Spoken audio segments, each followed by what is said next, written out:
Good morning, ladies and gentlemen. It's a great pleasure to see you, so many of you here, and have the opportunity to tell you about Savosolar. First of all, quick summary of Savosolar. So we design and deliver large-scale solar thermal systems, and our customer segments are district heating and industrial process heating, different applications. We are manufacturing the most efficient large-scale solar thermal collector in the world, and we already have a strong reference base in Europe, mainly Denmark, France, now in Germany, and our brand is known all over in the world, so we have representatives also in other continents. And as most of you certainly know, we are also listed in the Nasdaq First North Growth Market, Sweden and Finland. So with our products, we make, or our customers make heat, so no electricity. So we heat water with the solar radiation, and that heat is used then in different purposes like hot domestic water, heating houses or factories, or then district heating purposes, as you can see from there. And this is how it looks in practice. This is a district heating plant in Denmark, southern part of Denmark, Løgum cluster, and with this 15,000 square meter field, the plant is heating the town above the field, you can see in the picture, and more than 20% of the annual heat is coming from solar from our field over there. So we make the most efficient solar thermal collectors in the world, and the main reason you can see from here, in collector, which is actually a metal box where you have glass on top protecting the inside, the core of the collector is an absorber where the water is floating and then it's heated by solar radiation. And we make our absorber with different technology than any other company in the world. We have our own patented one-of-the-kind coating system where we are making the optical coating on the absorber, and we are able to utilize the most efficient heat exchangers, so thin-walled aluminum extruded profiles. And with that, we are able to produce more energy per square meter than any other collector or competitor who are using the traditional way of doing absorber, as you can see on the left. On the right side, you can see our absorber structure, and on the left, you can see the traditional way. By the way, the clock is not ticking. So I spent only 1 minute now. Yeah. Don't take too much away. Okay. Usually when I'm giving this presentation, and you may have seen them, I have always talking about the absorber technology and how much better it is than others and how much more efficient it is. But we are the most innovative company in the industry, and we also have some other technological features which are giving benefits to our customers. And I decided I wanted to give today a quick review on those points also, that what are the other technological elements that we are having in our collectors. Here you can see 5 of them, and since we don't want to develop technologies only for technologies, we want to have some customer benefits. Here are how we see and how our customers see that these features are helping them to do their business. And out of this list, I don't go it through fully, but I want to highlight 3 points. First of all, we aim to do always the best possible quality, highest quality, to secure that the customers are getting the energy throughout the lifetime of the collector. Secondly, with our efficient solution, the customers are getting most energy out of the limited land area or roof area. In Denmark, for example, where we have delivered, it's not so important because there is quite cheap land available on fields and easy flat areas. But if you go to France or Germany or other places, the land is very expensive. And the more you can get out of there, the better it is. And the third point I want to highlight here is that we do our collector box also differently. So we glue it, so we keep the water out. And that helps to have the collector up and running for the 25 plus years. And also it makes it more rigid to handle and everything. So all these elements we have done just to help our customers to succeed. And since we have already so many references up and running, we get a lot of feedback also from customers, and we can basically proudly say that our products are designed to perform and built to last. Here you have 5 more technical features and also the customer benefits. And out of this, I just want to highlight that when we design the systems, we also think about the installation, how easy and fast and cost effective it is to install at the field, and also the operation and maintenance, so that it will be efficient, easy to use, low cost to the customer for the 25 years they are operating the system. Few words about markets. We all know about the climate change, target to reduce the emissions, and the European Union has been pushing its member countries to have strong targets to reduce the emissions. And now also EU has put to the heating target that every country should increase the share of the renewable heat by 1.3% every year. So reduce fossil fuels. And on the right side, you basically see what are the renewable heats. It's biomass or biogas, it's ground heat, and it's solar thermal. If you want to do heating directly, those basic 3 elements you have. And solar district heating is one part of this element. And since district heating is the most ecological way of distributing green heat in places, European Union is pushing that in different places. And if you don't have biomass, if you don't want to burn something, then solar thermal is a very viable option in many places. As we can see now also, for example, in France, where they are adding now district heating and solar as part of that.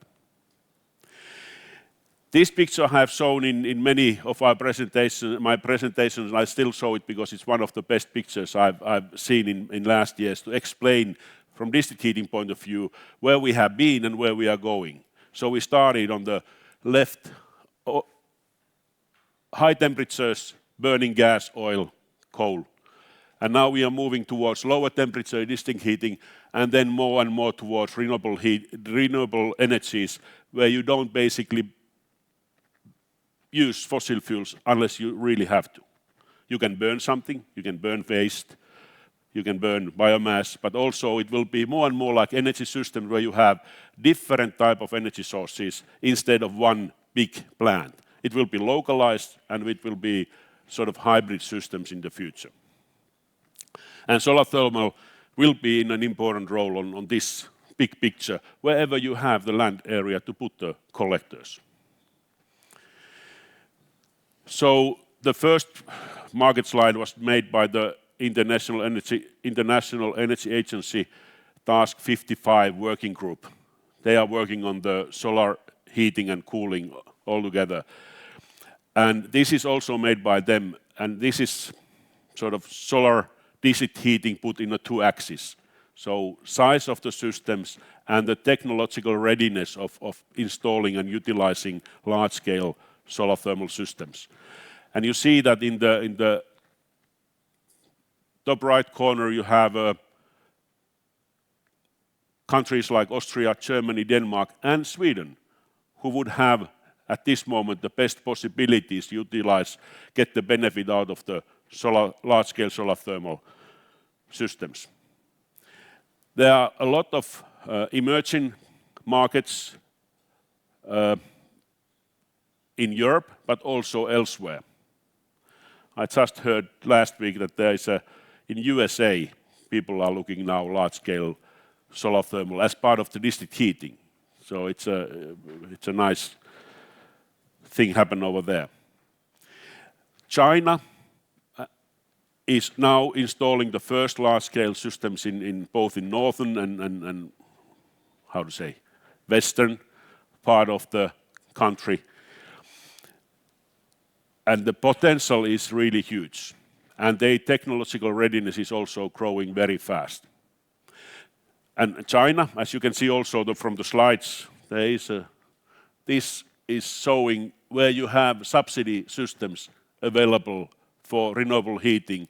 And China is having a strong system to support renewable heating, as well as Austria, Germany, France, and so on. So we will see this happen in many places in the world in the near future. Germany was in the previous slide one of the most attractive markets for large-scale solar thermal, so having the potential and also the readiness from technological point of view. And finally, I would say the growth is starting. The graph is showing the next long history and then next 5 years, how fast the growth is expected to happen, and it is significantly faster than it has been previous years. The target itself, what they have now, it's 12 terawatt hours in 2050. Solar thermal in district heating is huge. That would mean several millions of square meters in operation in 2050. And at the same time, it's good to notice that there are many big cities are really doing their climate actions now, and they include also the solar thermal as part of their planning, as you see from the down. There are also big projects coming up. As a summary of our market situation here, that we have the historical record order backlog at this moment, and at the same time our pipeline, so the known project, list of known projects is the biggest ever. And at the same time, it has been really positive notice that the quality of the pipeline has been improving, so the probability of these projects really happen in the future has been increasing all the time, not only in Europe but also in other places. Especially in France, there is a high activity. We see a lot of things happening over there. And it's partly because they have a strong support team. And secondly, there is a lot of investors already who are investing in solar thermal systems and then selling energy, heat, to industries or district heating plants. There will be a lot of projects coming up over there. We already have 3 references in France, more than anybody else, and we intend to be the leader in that market also, and then penetrate some others in the future. This is our latest installation in France, Condat. It's 4,000 square meters. It's producing heat to the paper machine, you can see on the left side.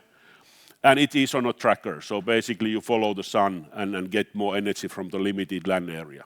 And this installation is brilliant because solar thermal is preheating the steam the paper machine is using. And the paper mill don't have to change their own process at all. And still they are saving around 30% of their emissions and fossil fuel. I believe there are a lot of other industries who could benefit out of this type of solution. And here you see the tracker, so it's moving in one axis. It's one example of our innovative thinking. And at the same, even in addition to getting more energy from the same area following the sun, it's also nice that you can stop the production if the factory is stopping its production, so they don't need heat. And we are operating this system, and we have seen this very valuable and important already. So you stop solar heating, which is not normally possible, but when you have the tracker, you turn it away from the sun. So this is our biggest delivery so far. It's a Danish district heating plant in Renewable. And by the way, let's put this away. That's our competitors' field beside. It's 5 years old, but this is ours now here beside. And we are very happy that we have a competitors' field beside there. We can test and show that we are producing more. And the customers are very happy on this, and there will be now several potential future customers visiting this in the coming few months. And this is actually an interesting thing that you see. Now you see the system, how the heating is working. So Renewable plant is producing heat for 5,300 customers. Small part of that is coming from solar thermal. And actually the only cost, practically the only cost is the capital cost. The operational maintenance is very low throughout the year. So if you have the investment, then can do the investment, then you don't have any fuel costs for 25 years. You have a very low operational cost. And by calculating the lifetime cost, so energy cost is very competitive against, for example, gas and other fuels in Denmark at least, and I believe also in many other places. We have 3 projects ongoing now, and I just wanted in the end of my presentation to give an update where we are with those. So this is our first delivery in Germany, a district heating plant in Ettenheim, and actually these collectors were delivered there on Friday. So I just took the pictures. They are waiting for installation, so nothing else has happened, but it's just close by the French border, and we plan to start the installation soon. This is in Finland. So the collector installation actually is happening this week. The pipes are already on ground. This is the water tank coming up, and you have also, this is a solar thermal system with a heat pump, which is going to be a very interesting combination. We see that happening now everywhere, that the heat pump and solar thermal are combining. They are combined together to get the efficient system. And last but not least, our largest delivery so far to France. This is in delivery MFS is Sedan in western part of France. It will be installed in next spring, so this is an illustration only, so the collectors are not yet there, but it's giving you a picture how it looks like. So our customer is Kyotherm, who is a project developer, who is investing in this system, and Kyotherm is selling heat to the plant you can see over there. And this is a huge malt drying factory, so they are drying barley for beer and everything for malt. And this is just one example, a brilliant example of an industry where you use heat on your processes and you can utilize economically solar thermal as part of that, and same time reducing your emissions. Thank you. That was all I had in my mind.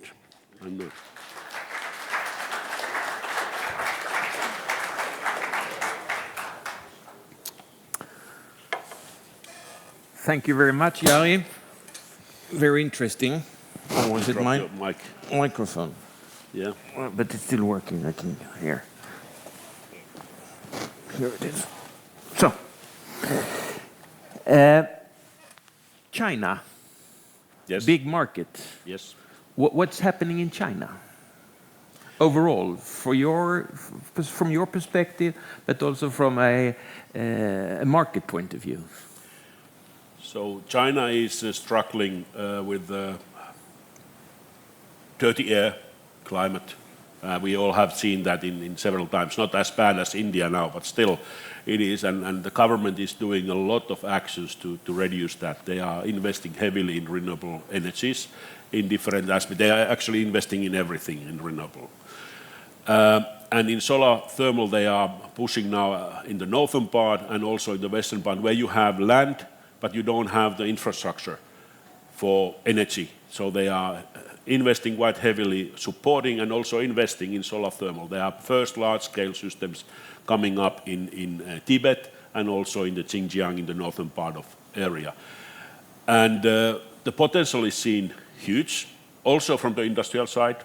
And we have been there now 1.5 years. We have a partner there, and we are building up the market potential for us. Our competitors are already there, but we see that we can also bring our technology over there. So we are not afraid of Chinese competitors to come over there. We bring our technology to China and see that that will be beneficial for them. For them as well. Okay, thank you. Is there anyone here in the audience who would like to pose questions? That's fine. Yes, here we have the first one. Yes. Please go ahead. Yes, I have a question. Is your system working all year round and also in winter time? Can you repeat the question? Yeah, so is our system working all year round, also in winter time? As all solar systems, electricity, PV panels and solar thermal, lower temperature or higher temperature, they all are working always when sun is shining. whether it's minus or plus. Of course, in minus degrees winter, you get a little less heat because you have a lower temperature outside.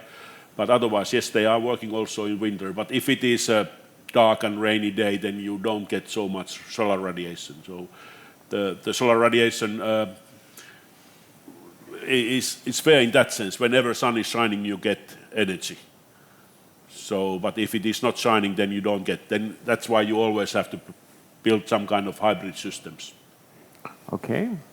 Any more questions? Yes, we have one. Please go ahead. Are you also present in the consumer market for small systems? Repeat the question. Are you also present in the consumer market in the small systems?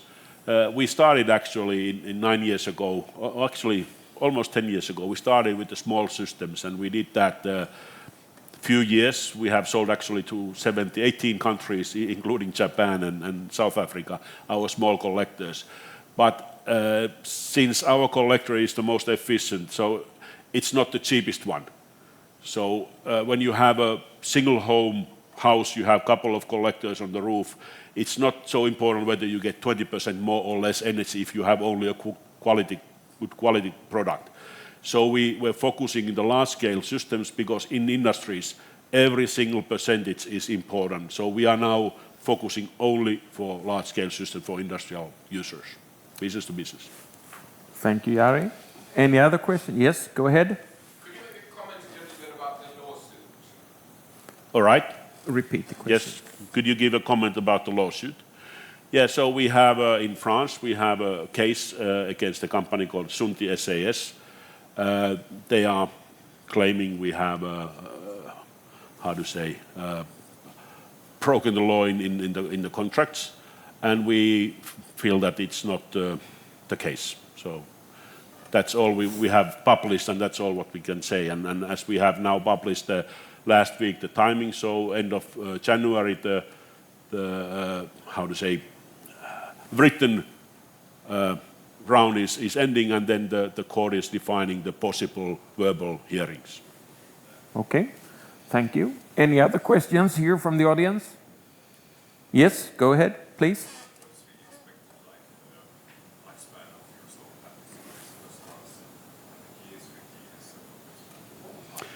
So what is the expected lifetime of our solar panels? 50, 100 years. So the systems, the collectors are designed according to, well, they all are certified, of course. The certification business is making good money out of this, as always. but still, they are certified according to 25 years lifetime expectations. And they are tested accordingly. So that's anyhow how long they are lasting. But I know also the older collectors, they are 40 years old and they are still up and running. It depends. But I think that 25 years is a valid, same as pretty much as PV, but can be even longer. Okay. Continue, please. Are they made on renewable materials? And yes, they are. They are all recyclable in solar thermal collectors. They are not having any earth metals or anything like that. So they are different compared to PV to some in that sense. Okay. Any other questions? Yes, please go ahead. Can you say anything about the effect in the collectors in percent? So can you say something on the effect on the collectors? Our collectors can take more than 80% of the solar radiation to the heat, from solar radiation to the heat, if there is use or storage for that. So in practice, if we think about the big system in Denmark, for example, where they have a smaller storage, the efficiency is something like 55%. And we have in the French system, I saw the Condat where the collectors are on a tracker, that's more than 70%. But it depends so much on the system. In PV, you say that you have electricity, you have 20% efficiency from available solar radiation, you turn 20% to electricity. But in solar thermal, you do 3 to 5 times more depending on the systems. But it's heat, not electricity, it's heat. Okay, thank you. Anybody else here? would like to ask questions? Yes, please go ahead. What's the benefit with your flat collector compared with the parabolic? What is the benefit of our flat panel compared to parabolic? So flat panel is, first of all, it's more robust. It's much more user-friendly, but you can do only below 100 degrees temperatures with that, below 100 degrees. In parabolic, you usually do something like from 90 to 160 or something, or even higher temperatures. So basically, we are not competing against each other, we are supplementing each other. So parabolic are doing higher temperatures and we are doing the lower temperature. Okay. Looking upon the market, what is the overall market growth for your kind of products? Well, that's a good question. I can't answer the exact numbers what it is, but still the expectations are huge at this moment because, of course, everything starts from the renewable energy implementations, and as we know that in Europe, most of the emissions in Central Europe, for example, is coming from heating. So they are using coal and oil and gas, and that's why when reducing the emissions and still wanting to do some heating as we all want, especially in the winter time, then you need to find some renewable sources, and solar thermal is going to be a very important part of that. And as said, we have seen now a lot of interest in addition to Europe, in other countries. In Europe, it's very important, I would say, that you have a subsidy scheme, because the energy cost price is very low in Europe. But if you go outside Europe, for example, Latin America or Africa or Southeast Asia, even China, the energy can be very expensive. I know places in Southern Africa that the energy costs almost $100 per megawatt hour. And the solar radiation is almost double to Sweden and Finland. So you basically get 4 times more energy out of the same investment. So it's no-brainer that you should utilize solar thermal over there. So the growth expectation is very high. Okay. When you meet a new potential customer, do they ever hesitate to use your services? And if so, what are the reasons that they put forward?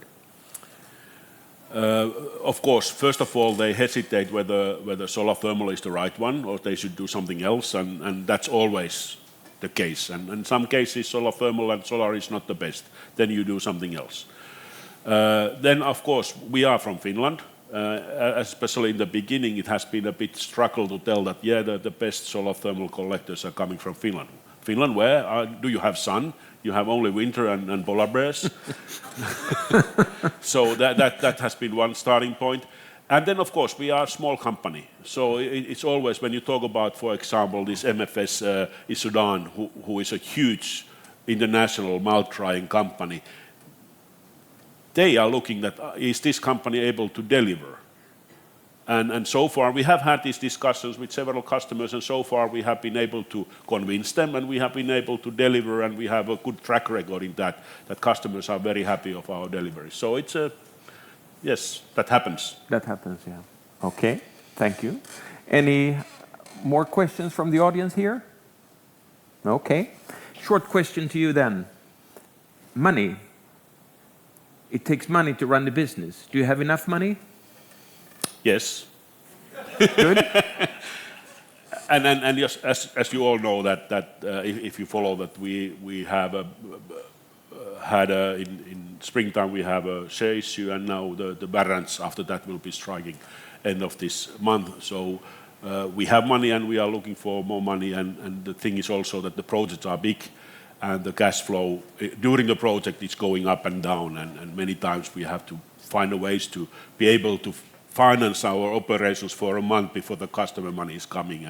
And for that we of course look for different types of project financing in addition to possible equity investments. Thank you. Thank you for coming. Thank now you. we take a break and we will be back in 10 minutes. Thank you very much. Thank you.